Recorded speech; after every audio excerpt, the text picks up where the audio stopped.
জঙ্গলের একপাশে ছোট্ট একটি ঘরে থাকত এক মা ছাগল আর তার ৫টি আদুরে ছানা। মা ছাগল তার ছানাদের প্রাণের চেয়েও বেশি ভালোবাসত। সব সময় তাদের আগলে রাখত, দেখাশোনা করত। প্রতিদিন ছানাদের জন্য তাজা ঘাস আর মিষ্টি ফল আনতে তাকে ঘরের বাইরে যেতে হতো। মা বাইরে গেলে ছোট ছোট ছানাগুলো ঘরের ভেতর একাই থাকত। ছাগল জানত ওই জঙ্গলে একটি ধূর্ত ও বদমাশ শিয়াল ঘুরে বেড়ায়। তার চোখ পড়েছে ছানাগুলোর ওপর, তাই মা ছাগল সবসময় সাবধান থাকত। একদিন খাবার আনতে যাওয়ার আগে মা ছাগল ছানাদের ডেকে বলল, শোনো আমার সোনারা, আমি একটু বাইরে যাচ্ছি। তোমরা সবাই ঘরের ভেতরে থাকবে আর দরজা ভালো করে বন্ধ করবে। আমি ছাড়া কেউ ডাকলে দরজা খুলবে না। ঠিক আছে মা, কিন্তু আমরা বুঝবো কিভাবে যে দরজায় তুমিই এসেছো? মা ছাগল হাসতে হাসতে বলল, আমি এভাবে গান গাইব। দরজা খোলো সোনারা, তোমাদের মা এসেছি, সাথে করে সুস্বাদু খাবার এনেছি। এই বলে মা ছাগল চলে গেল।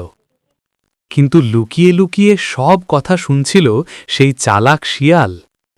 সে মনে মনে বলল, আহা, আজ তোদের গোপন রহস্য জেনে গেলাম। এবার তোরা আমার হাত থেকে আর বাঁচবি না। শিয়াল এসে ঘরের সামনে দাঁড়িয়ে কর্কশ গলায় গান ধরল। দরজা খোলো সোনা, তোমাদের মা এসেছি, সাথে করে সুস্বাদু খাবার এনেছি। ছানারা শুনেই বুঝে গেল। এটা মায়ের গলা না, আমাদের মা তো সুন্দর করে গান গায়। তারা দরজা খুলল না। শিয়াল তখন মধু খেয়ে গলা মিষ্টি করার চেষ্টা করল। আবার এসে গাইল, দরজা খোলো সোনা, তোমাদের মা এসেছি, সাথে করে সুস্বাদু খাবার এনেছি। গলা এবার মিষ্টি হলেও ছানারা নিচ দিয়ে তাকিয়ে দেখল পা কালো।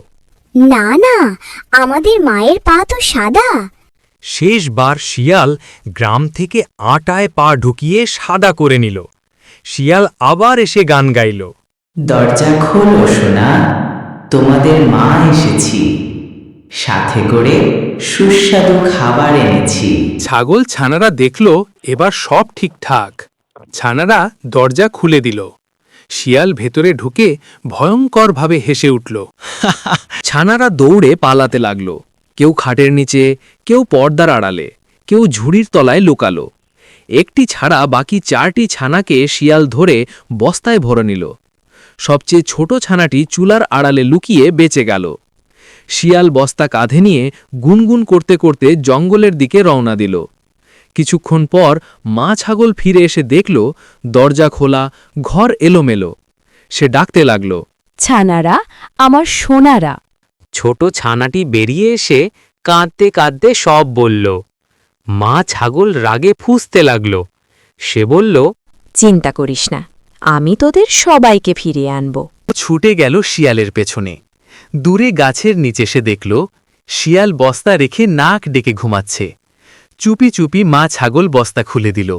4টি ছানা বেরিয়ে এলো। তারপর 5 ছানা মিলে বস্তার ভেতর বড় বড় পাথর ভরে দিল। কিছুক্ষণ পর শিয়ালের ঘুম ভাঙল। সে বস্তা কাঁধে তুলে নদী পার হতে গেল। থলেটা খুব ভারী লাগছিল, তবু সে ভাবল, আজ তো পেট ভরে খাবো। ভার সামলাতে না পেরে সে পানিতে পড়ে গেল। পাথরের ভারে শিয়াল ডুবে গেল। দূর থেকে মা ছাগল আর তার 5 ছানা হাসতে লাগল। শিক্ষা: খারাপ কাজের পরিণাম কখনো ভালো হয় না।